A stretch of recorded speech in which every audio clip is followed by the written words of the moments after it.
Hi, Allison. It's so Nice to good to see you. see you. Well, I think our host is Pedro. Pedro, can you come in? I'm gonna put in a headphone so I can hear a little bit better. All right. See if that helps a little bit. Sometimes the volume is a little bit. Are we online? Are we live streaming to YouTube right at this very moment? Are we, Pedro? Yes, we are live. Okay. Oh my God. Okay. So no time for preparation. Okay. So, well, it's with great honor and satisfaction, both academic and personal, that we received today Professor Alison Christians. Professor Alison Christians is a global leader in taxation. She has been constantly referred to. Now you can put everyone else. Yeah, Yeah. don't need to focus on me. Thank you. She's constantly referred as one of the top 50 global influencers in taxation. She has a very unique career. She graduated from Columbia with honors. She started her career as a lawyer in the legendary Wachtell Lipton law firm in New York. And then she moved on to the academic field and is has been a professor at the University of Wisconsin-Madison, where I had the honor 11 years ago to meet her personally in a workshop that she organized. And she's currently a full professor and an associate dean at the McGill University in Montreal, which is a fantastic city, and I strongly recommend everyone to visit. I've been there due to Professor Allison's kind invitation, as always, for another workshop on taxation and human rights. I could here spend a few hours talking about Allison and how great she is, how we are all admirers of her career and her fantastic personality and her deep knowledge of both technical questions, but also higher questions that relate mainly to tax justice and which are more important to mankind in general. So it is just extraordinary to have you here today, Allison. This is our study group. We've been gathering together every Saturday, which is something to be highlighted in the last few months to discuss issues on taxation and new technologies. So thanks to the new technologies, we can have you here and you don't have to travel 15 hours to get to Belo Horizonte, which you have done before because you're so kind to us. So in this new world that became even newer in the last year is where we're studying, where we're diving deep and trying to figure out how taxation would work from a policy point of view, and how taxation works from a more technical perspective, considering the laws that are enacted nowadays and how they work. So without further ado, I would like, in the name of the groups, here you see some of the members, Pedro, Marina, Jorge. The other members are watching us from YouTube. So in the name of all of us, Allison, thank you so much again for accepting this invitation. It's a great pleasure to have you here, and we're eager to listen to you. So please feel free to speak. Thank you. Thank you so much. Well, the pleasure's all mine. It would be way more fun if I actually was in Belo Horizonte right now. As you know, one of my favorite places on the planet. Beautiful, fabulous weather all year round. Beautiful scenery, beautiful everything, and beautiful people, as you also know. So it's with some regret that I participate from such a far distance. But the new technologies is, I think, the silver lining of our situation. So it's lovely to be with you. You sent me a document with some student questions, and I think we'll get. I'm not sure if you'd rather have like maybe a little presentation first, and then as I go, I'll answer a few of those questions, but then we can come back. Does that suit you? That's perfect. Okay, The great. presentation and then the questions. Okay, Perfect. great. Some of the questions I think I will answer as I go along. We'll see. Is it possible for me to share a PowerPoint with the share button? Do I have permission and all that good stuff? Does she, Pedro? It says share screen. Are you going to see absolutely everything on my screen? Because I got about 1 million documents open that maybe the whole world doesn't want to see. I can try to close a few things and get rid of the extras if that's going to be the case. Pedro will figure out.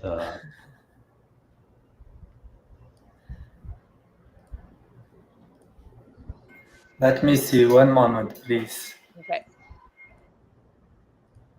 Oh, I can share. There is a share button here on my screen, so Allison should be able to share, I guess. The question is, are you going to see like absolutely everything? I mean, I really have like a lot of programs open, so it's not giving me an option to share like a thing. So I'm just checking here. Let's see. Screen sharing. Yeah. Okay. Don't show my tips. Screen sharing lets you share audio, all that stuff. I would like to, okay, I have to open my preferences. Hang on. I may not be able to do this. Maybe if you want to send us the PowerPoint, I can do that. We can share it for you while you speak. Yeah, because it says I have to quit Chrome to restart. So Andre, I'm going to send you an email with the PowerPoint in it. And then as you get it and upload it and all of that stuff, I'll be able to still speak. So just 1 second while I do that. Sorry, everyone. We'll get there in a very quick second, I promise.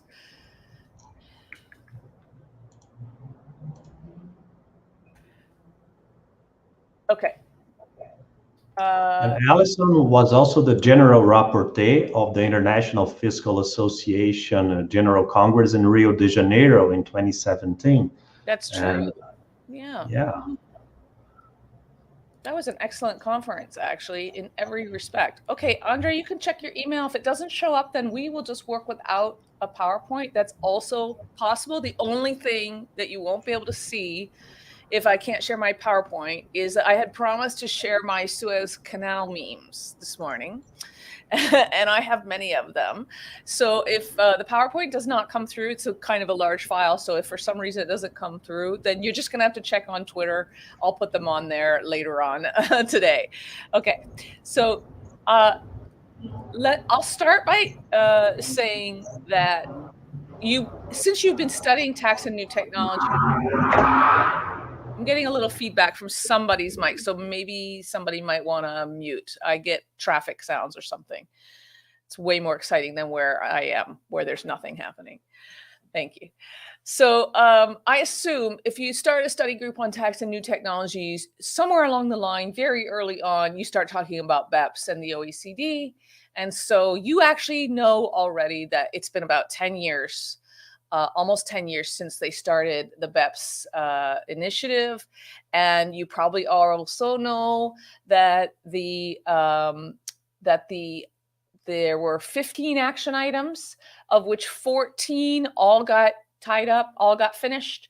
And the 15th was digital tax. So digital tax is the final frontier, at least in this cycle of negotiation. And as you know, we were promised a consensus position on digital tax by the end of mid of 2020. And now we're looking at it for mid 2021. Well, mid 2021 is coming. It's on the horizon. Are we going to make it? So if we are betting, and you guys want to do some bets right now, I will bet against it. I will bet against consensus by mid 2021. And it'll just be a friendly bet. We won't put money on it, but I'm curious how many people actually think we will get consensus.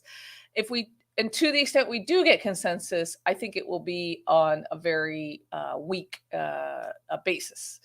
That is one that is easily interpreted to mean different things by a lot of different people. And that brings me to things that can be interpreted by different people in the international tax system. And Andre, I see you looking at your screen and wondering if maybe you didn't get an email. Is that right? Oh, actually, I got it. Your email is very efficient, by the way. Okay, I'm great. just trying now to share my screen. Okay. It says here I'm Oh, yeah, sharing. you are. Excellent. There it is. Good. I see it now. All right. Lovely. Now I am tiny and you are tiny and everyone's tiny, but there's my first meme. Yay. Okay. There it is. Everything wrong with international tax is the giant ship, and me and my friends are the little bulldozer. And Andre, I count you among those, and I assume this group in this group are some more friends. Okay, so you can go to the next one. That's just laying out what I just suggested, that where we are with BEPS. And so this brings me to this idea of things that can be interpreted lots of different ways, which are problematic for the international tax system. And that takes us to the next slide. And Andre, you're going to have to cycle through this because there's lots of stuff on here. So income, exactly. So income should be taxed where value is created. You're going to hear everyone say this across the spectrum, from the Tax Justice Network on the left, through Oxfam, through the OECD, the EU, the G20, and keep going, Andre. There's a couple more on that slide. You'll see Tim Cook in a minute, hopefully. What's happening? It doesn't want to go forward and show us Tim Cook. There we go. We got Unilever, Google, and PwC, and one more. We'll see Tim Cook also thinks that income should be taxed where value is created. One more, Andre. Oh, this is a Microsoft computer. It doesn't want to show Tim. Oh, yeah. It won't show Tim Cook, for sure not. But there he is. So you come to this conclusion. If everyone, if the OECD says, listen, the guiding premise of all of our work is that income should be taxed where value created, and everyone across the spectrum agrees, then it's hard to say what that could possibly mean. What does that mean? And so, well, what is value? You know, when we say where value is created, we have to think of what is value and then where is it created. So in the next slide, I just remind us of something that we already know, which is that in tax, we learn very early and we indoctrinate ourselves. You can go to the next slide, Andre, that value is fair market value.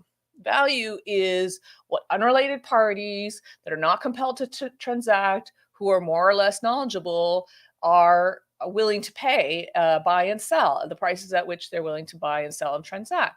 And that basically tax follows that logic. That is, if the stated price is put forward by unrelated parties who aren't compelled to transact and they're more or less knowledgeable, then that's value, that's fair market value. And we can use that in our tax system to do all kinds of things, including judge what the tax should be and how much it should be. But also the OECD invites us to think that this also can tell us where it is. So then we have to figure out, well, where is value created? So Andre, you can go to slide 6 and you can just go ahead and advance. And what we're going to see here is a production chain through time. And sometimes people call this, yep, one more, there we go. Sometimes people call this the smile curve. And if you hit the button one more time, you'll see the smile. There it is. So what is this? This is Stan Shai. He's the founder, the CEO of ASIS. This is his explanation of where value in the production chain occurs. And what you'll see there is that prefabrication are ideas, right? Concept, R&D, branding, design, and fabrication are also ideas. Marketing, distribution is physical, but marketing, sales, and after service might be virtual, by telephone or by chat, internet chat, bot. And in the middle, you see the resources and manufacturing is what, according to Shai, the lowest creator of value along a production chain.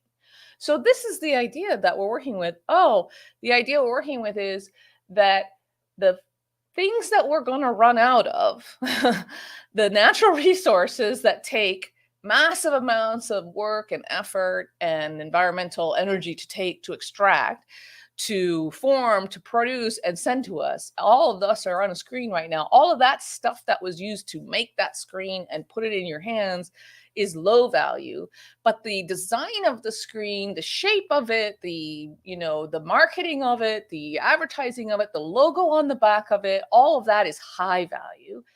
And when we try to think about where each of those nodes of value is created, we come to the alarming conclusion that in international tax, we have actually bought this idea. We have really bought into this idea.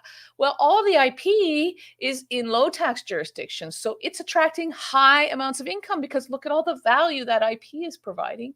And this low income stuff where we're exploiting people on the planet and externalizing a lot of costs of our activities, well, all that stuff is happening in lower income countries and producing low value. So they don't get too much in return for that. They're not going to be assigned too much income for tax purposes. That's actually kind of alarming when you realize that it's just a logic that we're all following. But I'm here to say today that actually this is wrong. This is dead wrong. And I want to walk through why it's dead wrong, thinking about tax and new technologies as the impetus for massive changes in the international tax regime, but at the same time, changes that actually might not be that massive after they're implemented. So we'll go to slide 7, and I want to talk a little bit about the idea of cooperative surplus. Yep, you can keep going. So, no, up one, sorry, one too far, not yet. Not Ricardo yet, but we'll see Ricardo in a minute. Okay, here's the idea, right?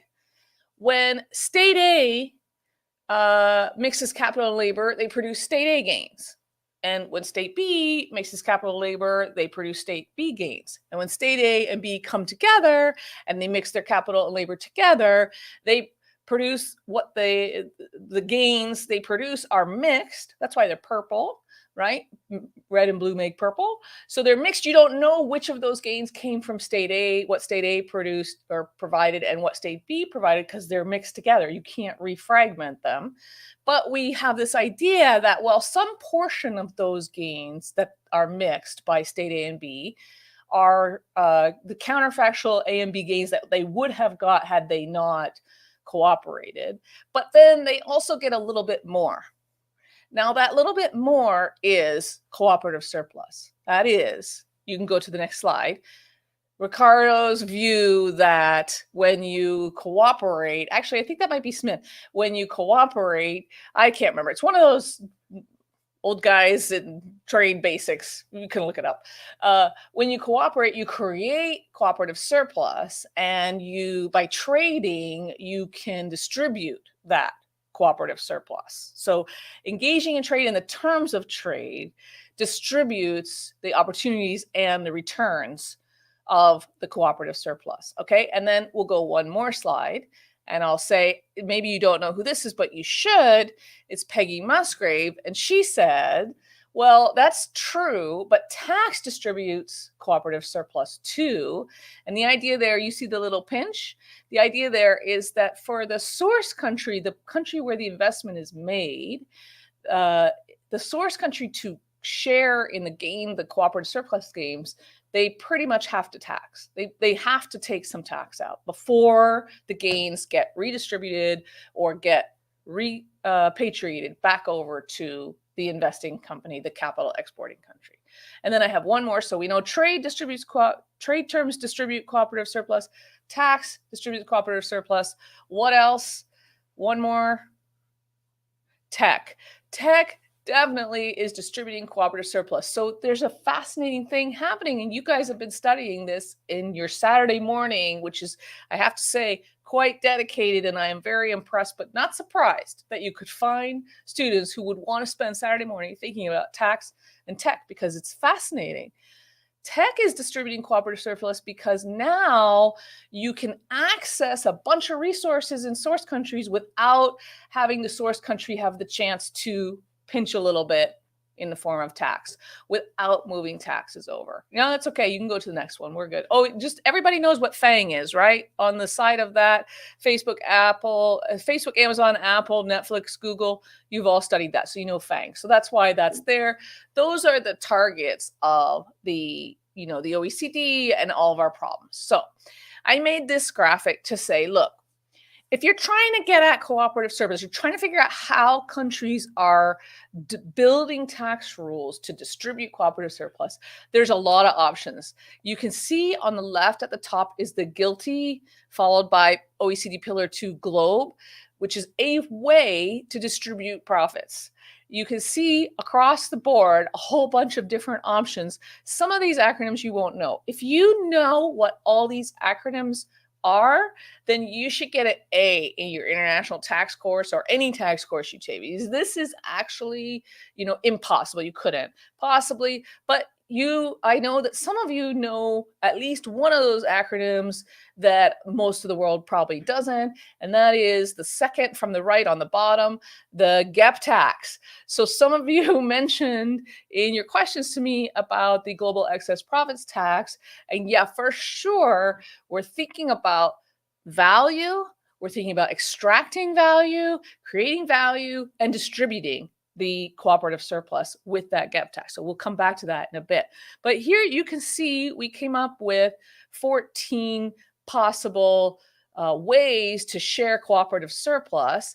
And in fact, Tarcísio Magalhães and I have in Portuguese chapter explaining these 14 ways to tax cooperative surplus. I think you could probably guess which of the co-authors prepared the Portuguese manuscript. It was not I, but we did prepare it in English as well, and that's where. So I know what's in the manuscript, but you can read it in Portuguese, and afterwards I'll give you the link for that. Okay, so there's plenty of options to get that cooperative surplus. The question is what the OECD is doing with trade? With digital. Is this a good option? So we come to my next meme. I'm ready. Here we go. All right, so here we go. The big ship consists of the reasons for the quote unquote unfair tax allocation of cross-border income. And I would say that Pillar 1 is a very small bulldozer trying to address those reasons. I say that because I think that the reasons for the unfair tax allocation of cross-border income have to do with all kinds of historical reasons, including the terms of tax treaties. And Pillar 1 is so surgically precisely designed to meet the desires and demands of a very specific kind of country's problem. Namely, the problems raised by France and Germany to the OECD, which they are now exporting to the rest of the world. So maybe you think Pillar 1 is going to solve a lot of problems, and I just don't think so. I don't think so. I think it solves a certain kind of problem, but I don't think it addresses all of the massive reasons for the tax allocation that we find ourselves in. So I take you then to Pillar 1. Okay, so I assume that you are familiar generally with Pillar 1 and that you've looked somewhat maybe at some of the details. So I have here a whole series of slides that looks deep into the heart of Pillar 1 and goes through all of its aspects.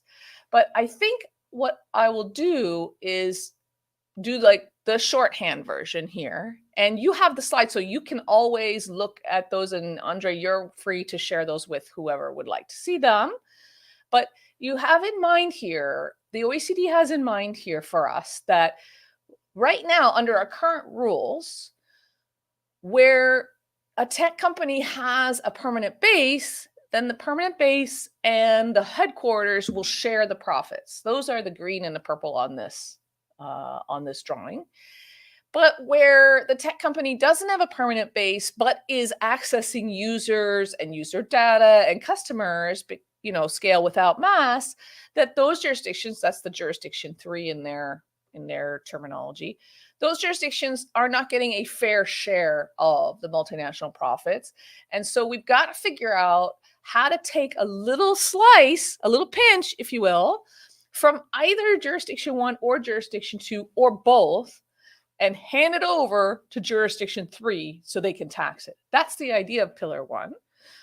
Well, let's see, who are these jurisdictions?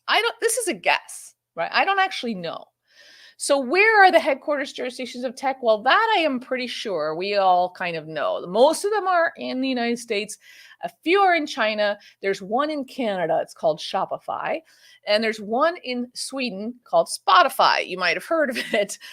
You've heard of Spotify. I don't know if you've heard of Shopify. I don't know how popular it is, but that's our contribution to the global tech game. And so we could have a little spot of green as well. But mostly, most of the countries are either jurisdiction 2s, where there's some sort of distribution hub, or there's a local workforce doing local tasks like, sales and after service, maybe some marketing, distribution, some translation, could be anything like that. And then there's a whole bunch of jurisdiction 3s, which are just market countries. They don't have any physical presence. And these multi-mega tech companies are getting to the people there too. So you can see I put question marks on there. I actually don't know if this is true. So I put Brazil in the same category as Canada, that maybe Google has an office in a couple of cities in Brazil as they do in Canada. Maybe they have some workers doing some things in Brazil as they do in Canada. So maybe we're J2s. We're getting maybe a little slice of Google's income. But we're also J3s. We're sending massive amounts of data to Google, to the FANGs. And, maybe we aren't getting quite as much of a pinch as we want. And so we're somehow in between J2, J3, and we would like a little bit more. But it's a guess. Okay, so we can go to the next slide. And so this is the approach. Oh, I'm missing a box. Let's try going forward and see if it's there. There it is. Okay, good. So we have 3 amounts, as you know from studying this. So you have this amount A, amount B, and amount C. And I just like to quarrel a little bit with the amount A, amount B, amount C idea, because the thing is, we in international tax and in tax in general, we love our boxes. We like to put things in boxes and pretend that having organized things in boxes, they now are coherent and they make sense. But this is not coherent and it doesn't make sense. And I'll tell you why. Because amount A is a formula. As you can see, it's what I'm saying in the amount A box. I'm not sure if you can actually read that. It's a little bit small for me, but it's a formula-based return of what the OECD calls deemed residual non-routine profits to market jurisdictions. Oh, that's nice, Andre. I didn't know you could do that. That's beautiful. Amazing. We are working with tech in real time to deliver a quality product. We are just like the FANGs. Okay, so let's go. Yeah, there we go. So we got a formula-based return of deemed residual, so-called non-routine profits to market jurisdictions, right? That's the J3s that we have in mind. But the thing is, like, when you use a formula, that effectively is going to cap your routine profits your routine profits, but your routine profits have to get arm's length distributed in amount B. So they're not compatible. If the threshold of amount A is set too low, it's going to overlap the arm's length allocation in amount B. Exactly. And if that's going to get you to double taxation right away. So this is, if you read Pillar 1 and think, okay, this is confusing, you're not alone. A lot of people are trying to figure out how's this going to work where we have a formula in amount A, and then amount B is arm's length return or fixed return for what they call baseline marketing distributing functions. Now, I just want to make a little aside. I've said this before, but I've got to say it every time I talk about this because it bothers and intrigues me at the same time that the OECD has been alternately negotiating with and courting Brazil to become a member. And along the way, it has constantly been a problem that Brazil has used fixed returns to simplify transfer pricing. It bothers the OECD that Brazil does that because they say that's not how arm's length transfer pricing works. You have to find the actual arm's length. You can't use a proxy or a fixed number. But look at amount B. Arm's length or fixed return. The OECD is now proposing in amount B that we could use a fixed return to say what the marketing and distribution functions would return to the jurisdiction. But at the same time, still telling Brazil, stop doing fixed margin pricing in your arm's length return, your arm's length profit, assessment, your transfer pricing. This, I don't understand that idea, but I can't really, explain it other than they, on one side, fixed return is not arm's length, and on the other side, we have to come up with a solution that people can live with. But how can you tell Brazil to stop doing fixed return and also tell them to do Pillar 1, which involves a fixed return? I don't know. One of life's great mysteries, and someone else will have to solve it. And then you see amount C.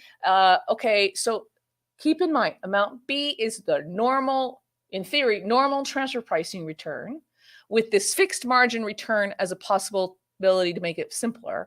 But amount C is like a little extra. Oh, okay, so you think the normal amount is not enough? It doesn't fully reflect your contribution? Well, then you can use your transfer pricing rules to, pinch a little bit more. However, amount C really is not what you're claiming. It's about what you're agreeing to, because in order to take that a little bit more, you have to agree to arbitration, which is another problem for a lot of countries. They don't want to do arbitration for lots of reasons that we don't have to go into now. Okay, I'm going to show you the next slide. It's a little scary, but it's okay. We'll get through it and we won't take forever, I promise. There's a lot on here, so just go all the way to the end. I don't know why total profits disappeared. Maybe it will come back. We'll see. There's all kinds of stuff going on here. Let's get all of it on the screen if we can. Okay, so we'll go back one. Okay, good. So the only thing that's missing here is that there should be a purple box at the top that says total profits, but don't worry, Andre, it doesn't matter. We get the sense of it.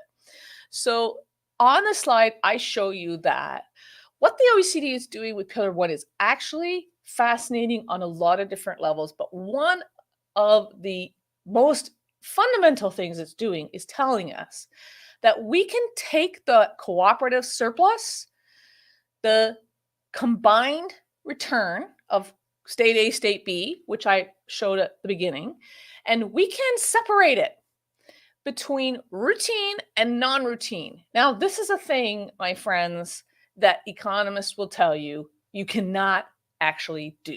You can't do this. Not faithful to economic reality. All you can do is make proxies. And so, of course, that's exactly what the OECD has done.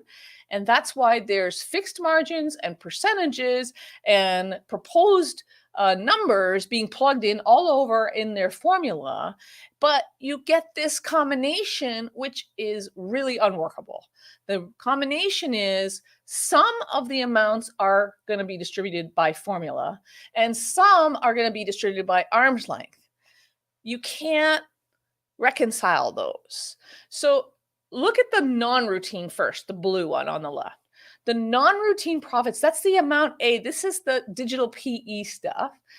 We're going to distribute some amount by formula. Yeah, good. Excellent. I'm really impressed, Andre. This is some next level zooming. So this amount we're going to distribute by formula, and then just underneath that, all the other non-routine profits we're going to distribute by arm's length transfer pricing still. So we're going to take a tranche, distribute that by formula, and take the rest and distribute that by arm's length. And then over there on the routine side, we're going to take the first part, which is the return to limited risk sales, marketing, distribution, the amount B. Yep. And we're going to distribute that by either arm's length transfer pricing or a fixed margin to be determined. It's not obvious which one. And then you can drop out again. And then the rest we're going to distribute by arm's length transfer pricing. This is pillar one. This is not easy. No wonder there was no consensus by the end of 2020, because half the people you talk to will tell you can't actually do it. And the other half will do, well, some countries are going to be able to do it, but a lot of countries will not. It's technically too difficult. And then another group of people will tell you, even if you could, why would you? Why would you do this? It's not consistent with arm's length. It's neither formulaic nor arm's length. Could you just pick one and go with it? We need to have one solution, not try to marry them. So now we can get to the in the meantime slide. So what's happening while the OECD is working with these ideas and different countries are trying to figure it out? Well, now we come to my last meme of the day.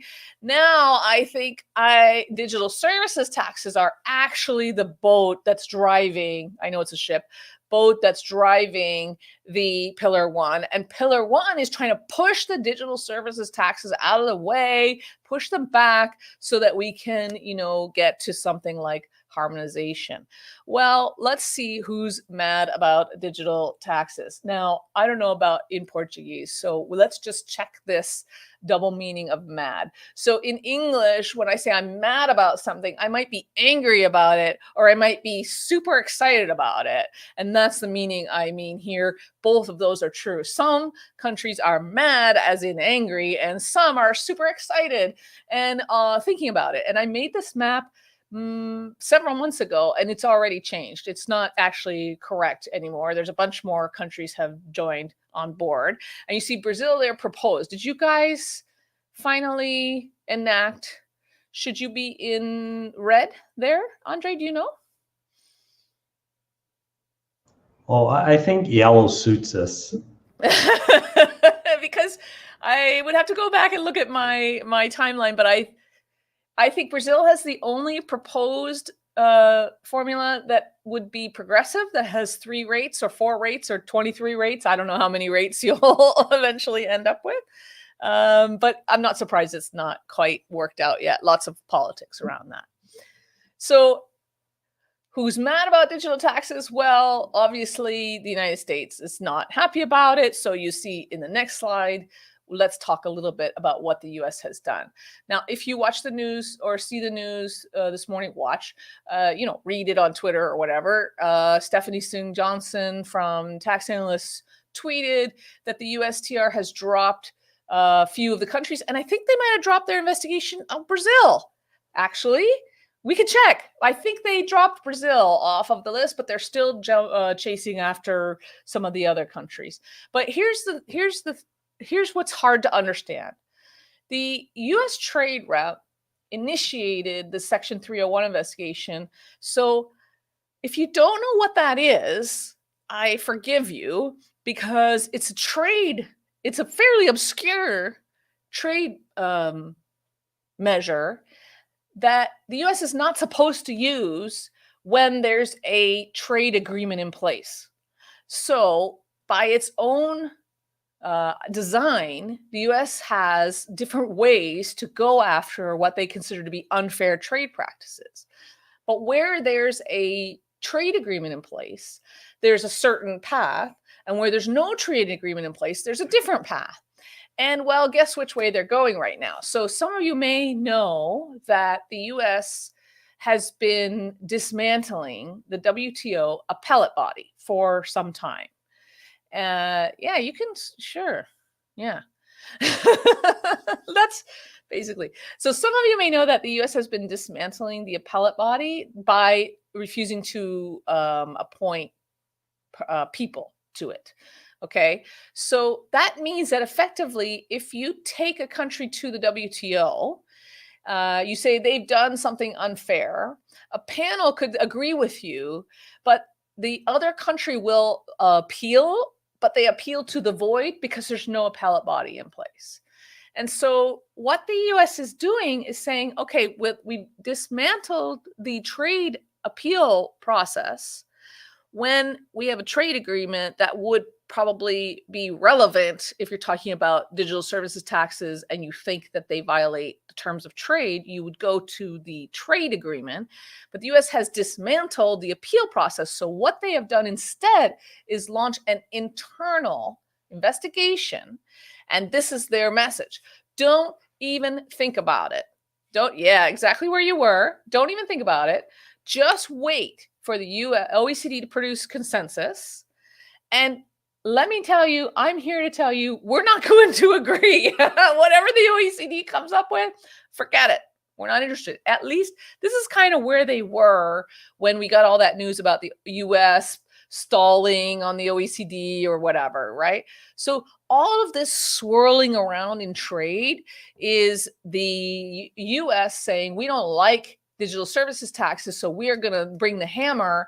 Well, the thing is, if you disagree, if you think the US is not responding to a trade violation, but in fact producing one, you can go to the WTO and you can say the US is putting tariffs on our products unfairly, and the US will appeal to the void because they've dismantled the appeals process. So it's all very messy and strange. And so here's my question.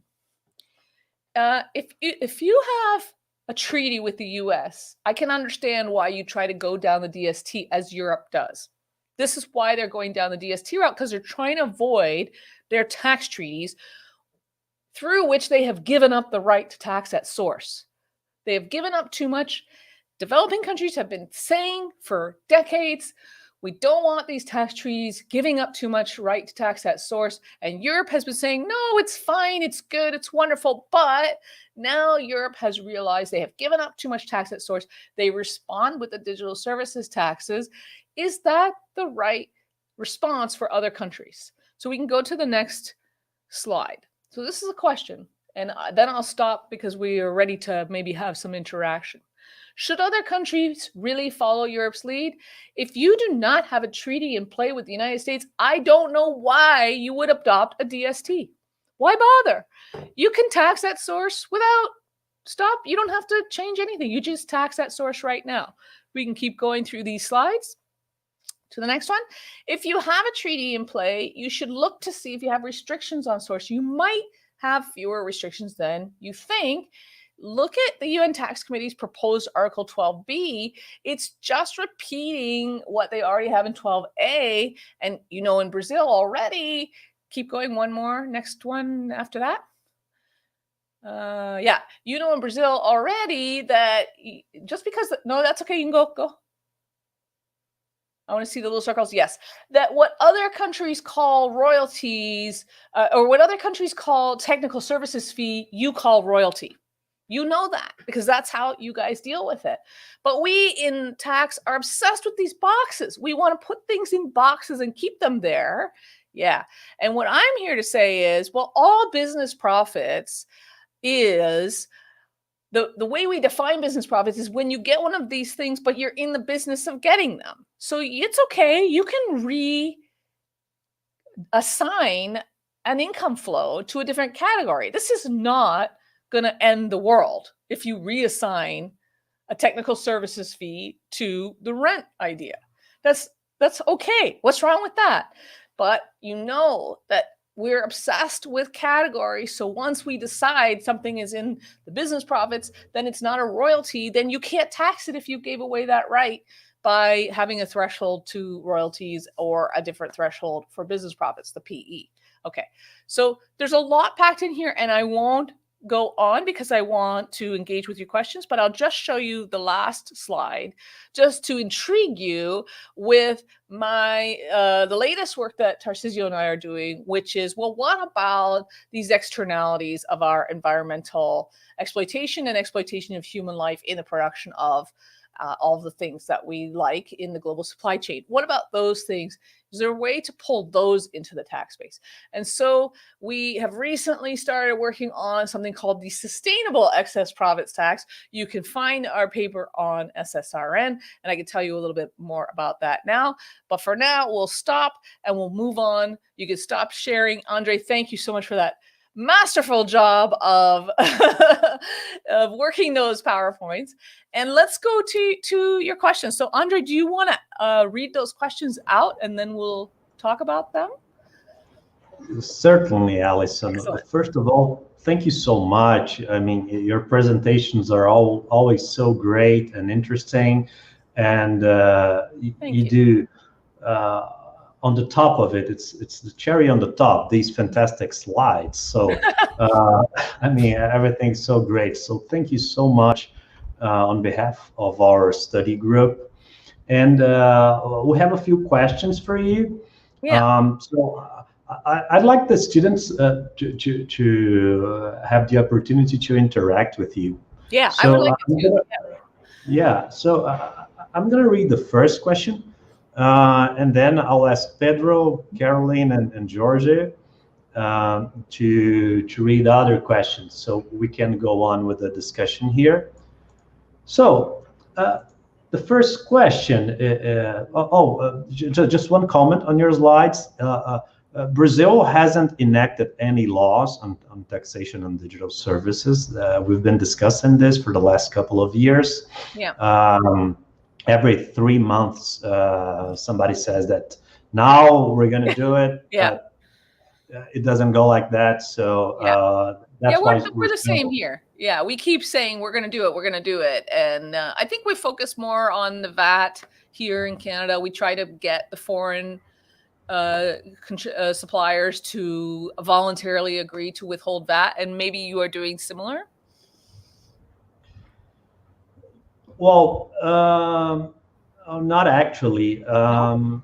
Like Netflix, you don't try to get Netflix to sign up for voluntarily withholding on everybody who buys a Netflix subscription in Brazil? Well, actually, what we have now as concrete, not as proposed, but as concrete, we have a recent Supreme Court decision stating that everything that is online should pay the municipal tax on services. Mm-hmm.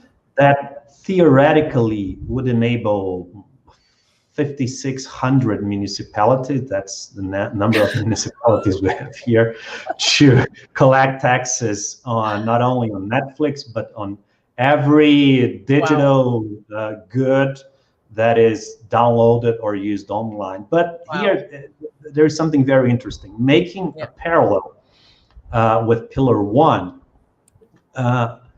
Even though we have more than 5,000 municipalities with the power to collect tax on digital goods, and it has a 5% rate, maximum rate, according to our legislation here. Yeah. But even though we have more than 5,000 municipalities, according to our legislation, only jurisdiction 1, making a parallel with Pillar 1, so where the headquarters is able to collect taxes on these digital services.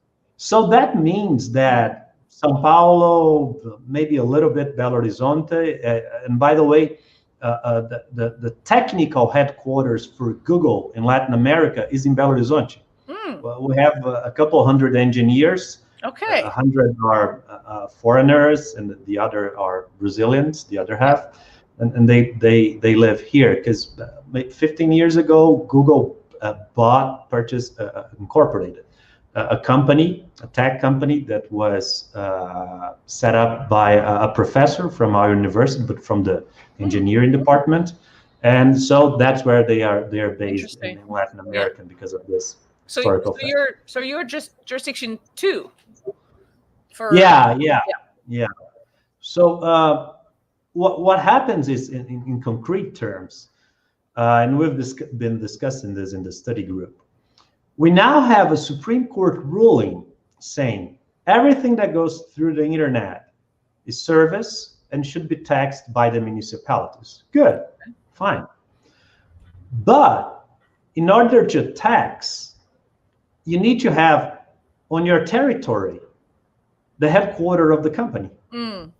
How many municipalities have that in Brazil? 1 or 2. São Paulo, 95%, something in Rio, Belo Horizonte, Curitiba, not more than that. Yeah. So we're facing this challenge here, but this is regarding a Brazilian tax on digital service. So it depends on Netflix and all the other players filing their tax returns and giving all the information to the government, so they will be taxed. We have a few projects, 4 or 5, on digital services taxes, but we don't bet they're going to go ahead.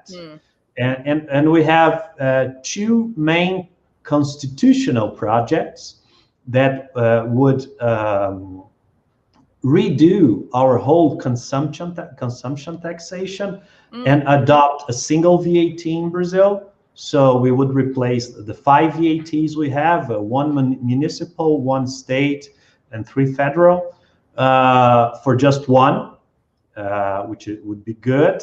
But this depends on politics as well, so it's nothing concrete. Yeah. So going ahead to our first question, it's interesting and it's a tricky one. That's good. Okay, so Alison, what are the measures to be taken by states to make global excess profits tax as effective as possible in order to achieve the BEPS objectives? So yeah, good. What should good? I like it. It's a great every question. country do? Yeah. So, okay. So obviously you guys have read this paper. So thank you. That's amazing. I am so grateful that you read it because, just having people engage with your ideas is the most interesting and wonderful thing about writing. But otherwise you just write and, maybe publish somewhere and then you don't talk about it to anyone. So I love that you would read it and have this difficult question. So since you read it, you know that the idea is that, well, if the OECD actually manages to get Pillar 1 and Pillar 2 in place, then we already have the ideas and the tools in place to institute a surtax, basically. And we call that the GEP tax, the Global Excess Profits Tax. But I think to make it work, you have to first get Pillar 1. I mean, you have to get Pillar 1 in place. And once Pillar 1 is in place, then you're being allocated something. And what Tarcisio and I are arguing is that what you're being allocated is excess profit. That is, it is economic rent in sort of the classic sense. And therefore, it's safe to tax it. So you don't actually have to wait for consensus or some global announcement of the tax. You can just start taxing it at a higher rate. So this is kind of the beauty of using a surplus tax that follows the income tax, because all it does is introduce a higher rate for that small tranche of income. And so you don't actually have to do much once you have Pillar 1 in place. But that first step of getting Pillar 1 in place is the big step. And you have to get over all of the hurdles of, well, how are we actually going to do Pillar 1? Like, how are we going to know how much, if we're jurisdiction 3, how are we going to know how much we're getting from Pillar 1? Like, how is that calculation going to work? So all of that, all of that has to first be in place. But once that's in place, applying the gap tax is just a matter of deciding that you agree with me that that tranche that is assigned to you as a jurisdiction 3 matter, the amount A, is in fact economic rent. You can tax it. You don't have to do that at 5% or 2%. You could do that at 50% or even more, because taxing economic rent doesn't impact behavior. It's just a windfall. That's the idea. Is it true? Is it right? Is it correct? I don't know. I mean, that's the rub, isn't it? Like, that's the problem with policy. You never know if you're right about it. But I think that's the idea. So Tarcisio and I were just committed to this idea that if Pillar 1 goes through, it's saying something about what we think about what creates value and what extracts value as rent. Not a perfect answer, but a great question. So next. Very good. So, Pedro Campos, please go ahead. Well, first of all, I would like to thank you for accepting our invitation and especially for your time, and to say that it's an honor and a privilege to have your presence this morning. We got it. The first question I would like to ask is related to the value of user data as element of identifying value of digital business. So how do you evaluate the chances of a real discussion that leads to a digital service tax, especially considering the US position? Yeah. Well, you probably have noticed that some of the US states are considering digital services taxes now. So at some point, the US federal position that DSTs are discriminatory is going to come into a pretty big conflict with the actions of individual US states in trying to do exactly the same thing as all these European states are doing. And you have this little problem with the Altera case. It's the Wayfair case. The Altera case is also a problem for the US, but for a different reason. The Wayfair case, which is a US case that changed the idea that a state could tax a company from another state that has no permanent establishment. It's not that term because we're talking about US states, but it's the same idea. So before the Wayfair case, each US state had the exact same problem that we're talking about. You had to have a permanent base of some kind in order to have nexus, in order to be required to pay tax there. And states like North Dakota, in this case, said, well, but it's not fair because Wayfair is coming in and selling to all of our customers, and we want to tax them too. It's not fair that just because they don't have to be here anymore because of e-commerce, that we can't tax them. So the Wayfair case changed the jurisprudence in the United States and actually paved the way. Now that case was, again, it was on sales tax, but it's the principle of nexus that runs as a thread through this. Once we decide that our old idea that the only way to get nexus is either the source of the income is from something happening in your jurisdiction, like physical, like employees doing things or factories being built or land being exploited, or the taxpayer is resident in your jurisdiction. Without either of those, you have no nexus. If we change our minds on that now, 100 years later, and say, no, you actually could have nexus, if the US states start doing that, it is hard to understand how the US as a country can tell Brazil or France or whatever that they can't do that. So I think we are at a moment. You students right now are in a moment that is completely potentially changing that very fundamental idea. And if it changes, like a lot of things are going to change at the same time. But we'll see what happens. But I think it maybe is already changing. I mean, I just think it is inevitable.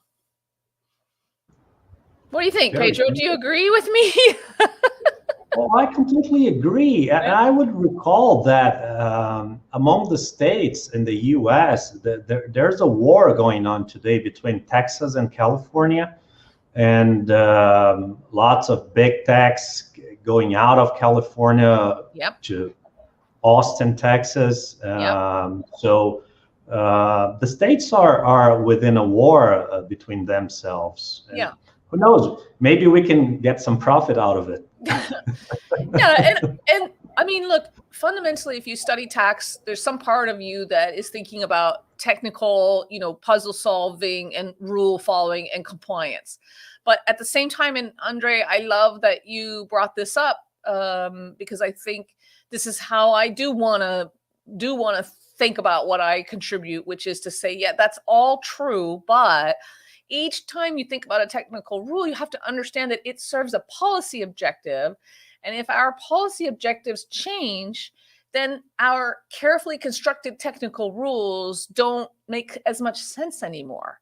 And that's what's happened. Our policy has changed. It was facile to say that marketing was what is the word they use in the treaty for something that's just like third, it's not very important, tertiary or ancillary or something like that. I think it's yeah. So, all these things that, they're not that important. So we're not going to let you have a PE if all of these things are just ancillary or, not very important things. But now we see those are the major value drivers and we don't know how to value them. So we changed our minds and then we changed our policy. Actually, we think we do have a permanent establishment, maybe with a digital presence that's big enough. You see some proposals out of from Joachim English and Johannes Becker about I think they call it the sustained, it's SURE is the acronym, SURE, sustained user something. I can't remember. It's very fancy. And they're trying to say, okay, well, maybe you could have a digital presence if this. But that's interesting. I mean, we have to start trying to figure out users and value and data and value and presence and value all at the same time, right? Like how they all connect. Maybe we can't do it. Maybe we can't do it now, but we will do it soon. And it's so good that you highlighted this point because users, data, connection, that has a value on itself. Yeah. That is detached from the income generated by the companies. Yeah. If we look to the history of taxes, in the beginning, there was only property tax. Mm-hmm. That's it. 5 centuries ago, they found out that they could tax salt in France, and then they started enacting consumption taxes. Yeah. In the 20th century, we have the income tax, first in England, then in the US, even though it was declared unconstitutional because it would tax only the rich and it was discriminating the rich. So they amended the constitution and started taxing the 2% when it was enacted 100 years ago. Yeah. But now, if you look at the most valuable companies, Shopify, that's a great example. The owner owned a snowboard shop. This guy has dozens of billions of dollars. Yeah. And 10 years ago, I love snowboarding. I don't know how to snowboard very well. My son does, but the guy was selling snowboards 10 years ago. Yeah. Now he's a tech titan. Yeah. And these companies, if you look at Uber, Airbnb, all those big companies, they don't make profit. There's no profit at all. It's just valuation growing bigger and bigger and bigger. Yeah, now even pre-IPO, not only post-IPO. Yeah. And then that's the question. Yeah. Can we tax valuation? Right. And how would we tax valuation? Because we have these companies that are worth 100, 200, 300 billion dollars.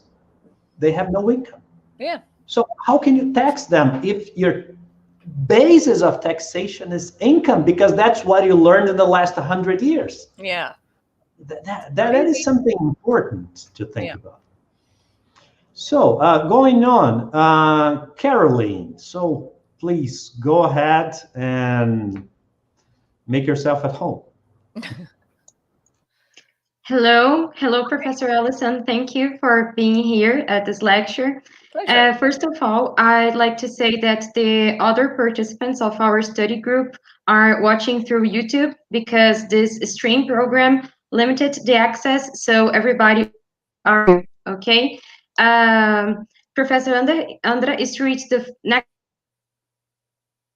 Uh-oh, I think she froze. She froze for me. Did she freeze for you too? Technology. Yes. Oh, so Jorge, Pedro's. Let's shut down our cameras, so maybe it will work Oh, better. she's back. Hello? There she is. There you go. Try again. There we go. Hello, are you listening? Yep. Okay, thank you. I was asking Professor Andre, is it to read the next question, right? Yes. All right. Any question? So, yeah. Okay, so Professor Ellison, in your article headline, A New Global Tax Deal for the Digital Age, it is mentioned the existence of three main groups of market countries in the round of tax coordination: the European Union, the United States, and a group of key emerging economies, especially Brazil, India, and China. In view of that difficulties in reaching unanimity among the OECD members about the appropriate treatment of digital economy. So do you consider it is possible to set an international guideline that effectively promotes tax justice? Do I think it's possible? I'm getting an echo, so let's it is possible. Yeah. Okay. Do I think it's possible? It depends. Okay, so do I think it's possible now under the current institutional procedural structure we have? No. Do I think it's possible if with some changes to that institutional structure? Yes. Like, is it in the realm of possibility to pursue justice in international tax? Yeah, it's possible. It's kind of like asking, is it possible to have a just trade system? Sure, it's possible. Is it likely? No. Is it likely in our lifetime? No. Same problems plague tax as all other areas of law and all other areas of justice. We have historical injustice, which has set a structure that we can't escape and we can't fix. We cannot fix the past injustices. And a lot of people have profited from the past injustices and continue to profit from them and will continue to profit forever, because that's how injustice works. It enriches those who are on the winning side of it. So there's no fixing that. And that can be very frustrating, because that seems to say that justice is not possible. But justice is possible, I think, or at least we can get closer to it, if we can articulate what justice would require from international tax. Like, what would we need to do to make our terms of cooperation fair? And to that end, I'm working with philosopher Lawrence van Apeldoorn, and we're writing a book on that subject called Tax Cooperation in an Unjust World. And maybe next year it will be available, and I will send it to you and you'll read it. And you will probably agree with me that it has some nice ideas that countries will not do, because it would take away an unfair advantage that they have baked for themselves into the system. So is justice possible? Yes. Is it likely? No. I'm sorry. That's a terrible... I'm sorry, Andre. I just made everyone... It's a heads up. It's a heads up. And you need to have critical thinking as well. I mean, you've mentioned something in your lecture that is very important. And And I don't think we give this thing a good thought. I mean, it would deserve a better thinking in Brazil.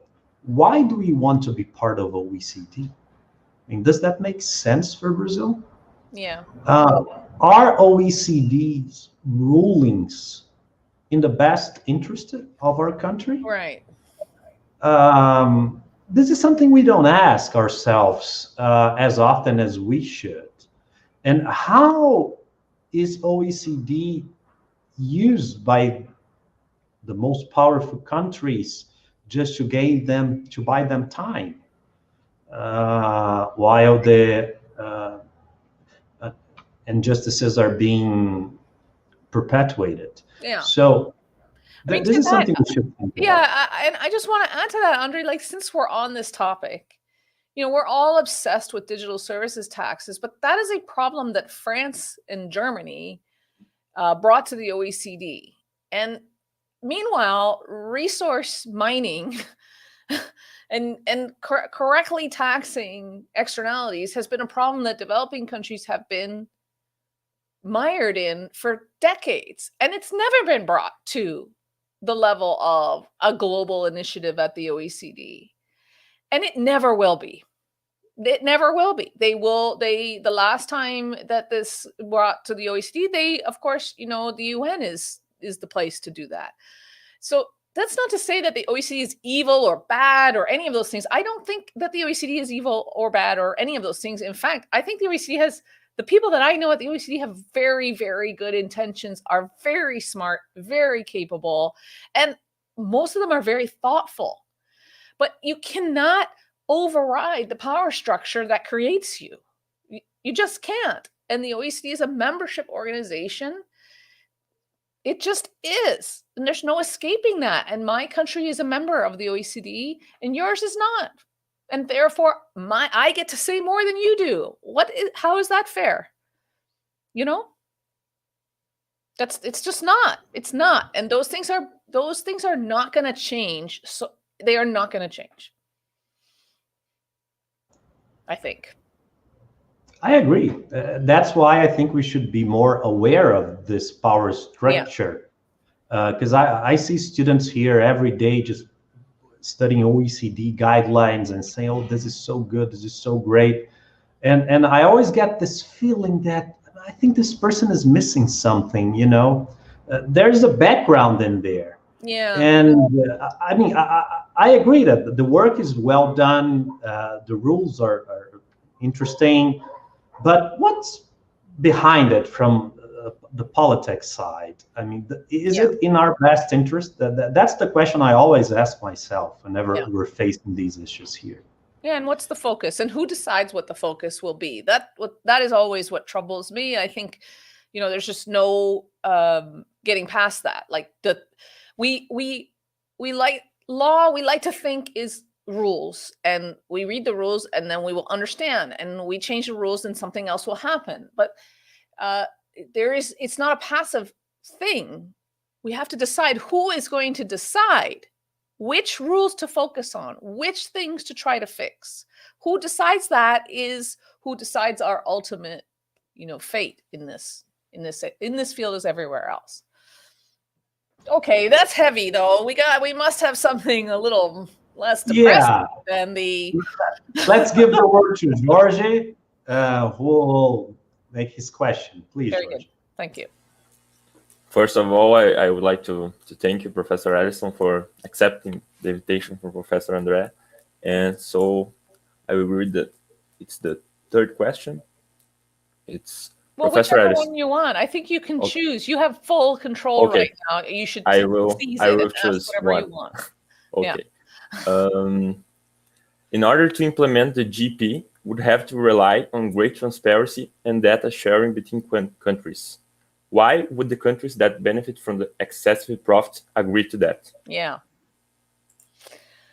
they won't. Okay, Pedro, what's your question? I mean, No, they won't. They won't. So, this is hard. Like, this is really hard because, again, the OECD has built an institution of information sharing largely because the US made it possible. The OECD had worked on it for decades, but the US kept not wanting to agree. And then somehow a light bulb switched off in the US or turned on. I don't know which way it goes. And they enacted FATCA, the Foreign Account Tax Compliance Act. And that opened the door for the OECD then to say, oh, okay, well, we've been actually trying to do this information sharing, for decades. So now that you've got FATCA, you'll agree to the Common Reporting Standard, but the US didn't. They don't agree to the Common Reporting Standard because they don't want to give that information to other countries. They want to receive the information. And so your question is exactly right. And the answer is that you will not get that information. You will not get that information if you are not a powerful country. And see, the prior question, for all of the many reasons and problems with that. It's very good. Yeah. So Pedro Fonseca, now the last question, because we're approaching our we are final time. Hello. Hi. First, Alison, I would like to thank you on behalf of the group for having this opportunity to discuss. I would like to read, I may be a little selfish, but to read my question. Please. So, last year, you and Professor Tarcísio, who is a friend of our group, have published an article on the Brazilian website Conjur, advocating the urgent necessity of a global excess profit, the GEP tax, instead of a national tax in that direction. The same idea, of course, is expressed in the article that we read for this encounter. It is known that the OECD members have been struggling to implement discussions about a GAFA tax, and some countries, as France, had implemented a digital tax nationally, in opposition to the United States. Since President Biden, so it's like a prognosis question, since President Biden was inaugurated and Secretary Yellen took office at the Department of Treasury, the American resistance against a global GAFA tax or digital tax seems to have been diminished, kind of. So how do you evaluate the chances of a real discussion to lead to a global corporations to a GEP taxes?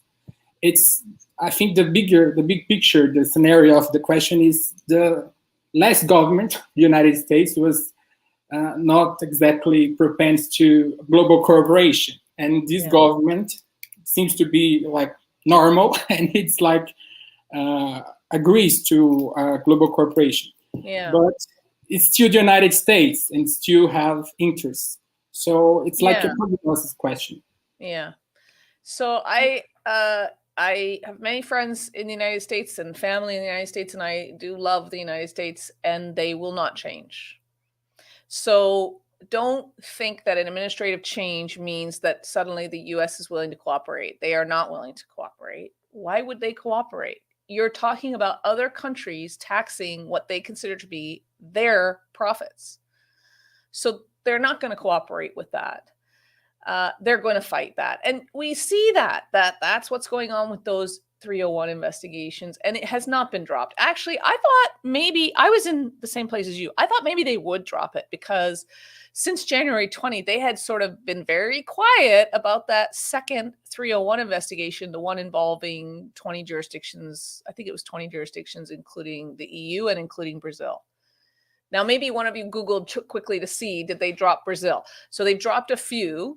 This morning, I saw from Stephanie St. Johnson that they had dropped some of those investigations. But you have to remember the basic logic is still there, that past historical decisions and paths have led to a massive inequality of wealth among nation states, and those nation states are now going to try to preserve the returns to that past. They are not going to willingly give those up. Even if justice requires it, they're not willingly going to give those up. And the United States is in that position. They have benefited from taking land, taking resources, taking people, exploiting and creating value from someone else's work, and now that is returning dividends, massive dividends, and they have a massive head start against the rest of the world with these high-tech companies. They just do. They just do. There's no changing that. Like Canada, we are very proud of our companies and we're very proud of our country, but we are a tiny, small resource country with nowhere near the power of the United States. So when we see an administrative change in the US for something that feels a little bit more cooperative, we all feel more hopeful that cooperation is on the horizon. And I know it will not make me any friends to broadcast through YouTube to the world that I do not believe that the US will cooperate. I do not, because logic dictates them not to cooperate, but to hang on to the advantage, to continue to reap the benefits from it. That just is the world we live in. And so I think the way to close that out for our group thinking about tax and new technologies is that we are all going to continue to live with injustice in the world. We are all going to continue to live with the fact that there are some who are extraordinarily rich and many who are extraordinarily poor and deprived of their human rights by those very people who benefit and who hang on to their benefits as if they earned them. All we can do, I think, as tax people is open our eyes to that and say, okay, it's not to blame or to be mad at or to try to, stop the monolith, but to say, I recognize this as a real obstacle to justice. What are the things I can change that would move us in the direction or have a conversation about how to move in the direction toward justice, even if I know that justice is that by a huge ship that's somewhere blocked in a canal, and even all of our pushing is still a tiny bulldozer. I'll maybe make one more meme after we've had this conversation, but I will stop there. I will let you have your Saturday afternoon to maybe look outside and see the sun and think about some different things that will give you more hope for a better future. And you all are responsible to make to continue to pursue justice and continue to think about the policies behind all the technical rules that you will love to study and work with. I'll leave it there. Alison, I don't think we can thank you enough for this Saturday morning. I mean, it's just so great to hear you always, and your lecture is actually a relief for myself, because since day one in this study group every Saturday, I feel I've been hitting on the same key, which is we need to learn what BEPS is. We need to be aware of what OECD is saying, what Germany is doing, what France is doing. But on top of that, we as a country need our own agenda. Yeah. We can't just blindly follow the world agenda, but that's not easy to do, because first of all, it's fancy. Second, it's sophisticated. It can buy a trip somewhere. I don't know, make a speech in Paris or somewhere else. Yeah. But what's the concrete result for our country, for our nation of these talks? I mean, we need to take part in them. We need to be a part of them. I agree with all that. But we can never forget that the agenda should be ours. And if we have instruments that would make us have our share in this new world in a better way than what the OECD is saying, or Germany is proposing, or any other country, we should go on with our agenda. People will look at us, oh, but that's different. Nobody does that. Well, you got a 25% withholding income tax whenever you make payments out of the country. We've always been criticized for that, and that's an advantage today. Exactly. Maybe, I mean, maybe people will start to notice that you did a few things that could be copied. So we have a fruit in Brazil that is jabuticaba. I don't know if you've eaten it when you were here. I have a jabuticaba tree in my country house, so I can give you some next time you come here. I cannot wait for that. That is going to be amazing. It's it will be. I can give you some wine. The one with the different? Oh, now we're talking. Yeah. But I want this. What is this meal where they just keep bringing you meat? Oh, that's churrasco. Like, it's terrible. Yeah. I'm a vegetarian, but when I am in Brazil, I do with the Brazilians, and they bring me all the olives and all of the side dishes. I eat all of those. It's amazing. It's wonderful. The food is fabulous, as you know. I want to thank you, Andre, for inviting me to say some controversial things, maybe some things that people don't necessarily like to hear in tax world, where everything is nice and clean and in boxes. And I want to thank your students for being interested in asking those hard questions and wanting to engage on that. So thank you so much for organizing it next year in Belo Horizonte, I hope. Allison, thank you so much. And my final message for the students is jabuticabas are only Brazilian, but they are good. So we can have our own tax solution. Yes, yeah. Oh, sorry. Yes. Oh, that's where you were going with that. We weren't just talking about great food. We were talking about something uniquely Brazilian that the world should be aware of, and you value it. That's wonderful. That's a great idea. I love it. Allison, thank you from the bottom of our hearts. Really, it's fantastic to have you here today. Great. And I hope you have a great weekend with your family. Sorry for taking your Saturday morning, but thank you again for accepting the invitation from this group of students and from myself. Thank you. Thank you so much. Take care, everybody.